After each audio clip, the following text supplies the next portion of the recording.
Hi, this is Sheva Martinez, and I'm going to give you a quick tutorial of how to use Easy CBM. We will be using Easy CBM at Bruce Guadalupe to progress monitor our students in the areas of reading and math, just to see how our students are progressing academically as a result of our after-school program. CBM offers online assessments for students in grades 2 through 5, and that's who we will be using Easy CBM with. Now, if you've never used Easy CBM before, you're going to have to create an account. So you're going to go to easycbm.com, and you can see that web address right here in the URL bar. We're going to select the light version of the account, which is the free version, and we're going to click Get Started Now.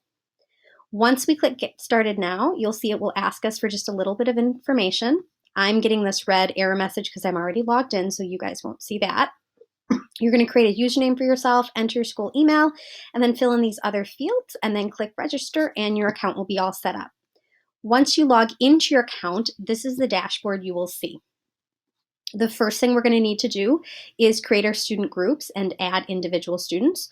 We can do that either by clicking on the students bar right here, or we can click on the students tab on the top of the screen. Within the students window, you'll see we are able to do two different things. We can add groups here on the left, or we can add students here on the right. So if I click the green plus button, it will allow me to add a student group down here. You're going to want to make your student group names really clear so students know what they're looking for.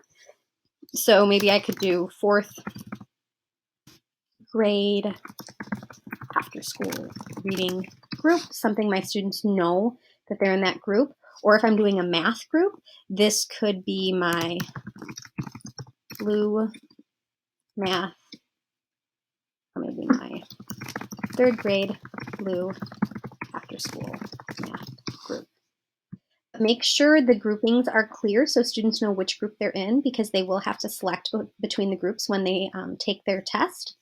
On the right, the next thing we're going to do is have to add our students' names. We click the green plus button. We will have to enter them manually one at a time.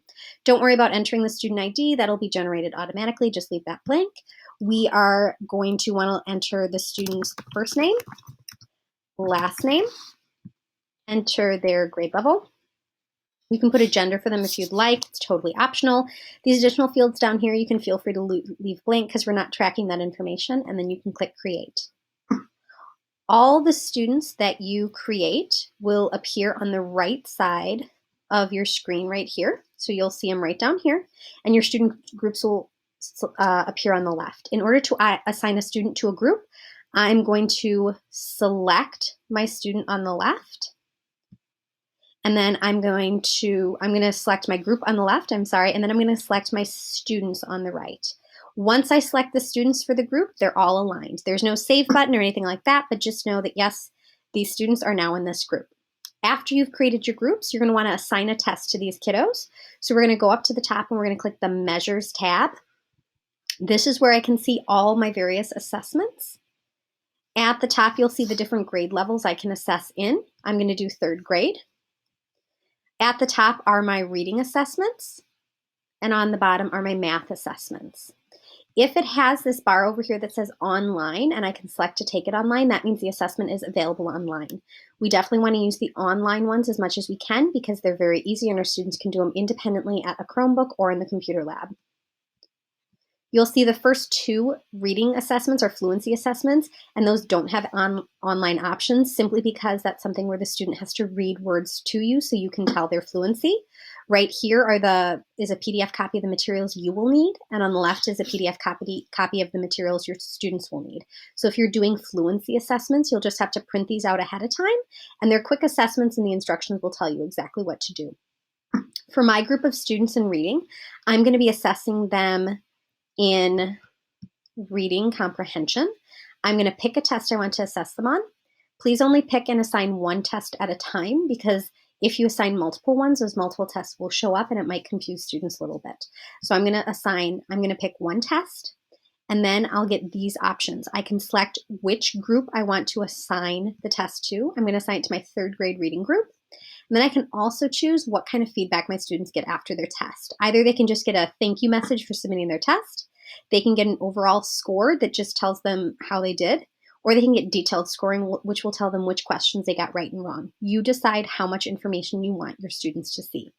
Once you click this, it'll automatically assign that test to these students in that group. Don't worry, there's no save button. You're good to go. When you scroll to the top, you'll see there's this large blue URL address right here. This is unique to you and your username and the students you have created. You're going to want to copy this and paste this and put this in your Google Classroom so that your students can easily click on it and access their tests. This is not something that's easy for students to copy off of a board and type because there's quite a few letters and numbers in there and funny symbols like the @ symbol. So it's much better to just copy and paste this into Google Classroom so they can access it with one click. When our students go and access that link, here is what they're going to see. It's a very simple page where the first option is they have to select the group they're in. So like I said, you want to make that group name very clear and obvious so your students know what to choose. Once they select that group, they can select their name, and then they can select the test they want to be assigned. Same thing as before. Like I said, if we assigned one test at a time, it's much easier for students to decide which test to take, and they won't accidentally take the wrong test. When they click Take Test, the test will launch. For reading, they'll be given a passage of text to read, and then at the bottom, there'll be questions they have to answer. They'll select their answer and click Next, select their answer and click Next, and then after they get through all the questions, it'll tell them either their score or a thank you message for submitting their score. After your students have finished taking their tests, you're going to want to go back to your Easy CBM dashboard, and we're going to click on the top tab that says Reports. Here's where you're going to be able to see how your students did on the test. It'll automatically import their scores, and you'll have data that's ready to be used. You can look at your groups by clicking on the Groups tab here, or you can look at individual student scores by looking at the individual tabs. If you want information, all the information for a given group, if I'm looking at my second grade reading RTI group, I can click Export CSV. A CSV file is just a big Excel spreadsheet.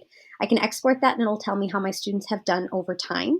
If I want individual student scores, I can go ahead and click on my individual students here and it'll tell me how they've done, or I can click View All Individual Reports to see how my kiddos have done. So basically, this was just an overview of Easy CBM. Remember, the first thing you're going to have to do is create an account. Then we're going to go to the Students tabs. We are going to create our student groups on the left, and then add our individual students on the right. Once we do that, we're going to go to the Measures tab, and we're going to assign specific tests to our students one at a time. Once we have it created, assign those tests, we can copy and paste the link right here into our Google Classroom so our students can easily access it. Our students can take the test, and then we click on the Reports tab, and that will generate all of the data for us that can be utilized to see whether or not our interventions are working. Hopefully that helped you understand how to use Easy CBM. If you have any additional questions, you can always click on this button that says Help in the top right-hand corner of your screen, or you can talk to Veronica or Sheba, and we will help you learn how to use Easy CBM.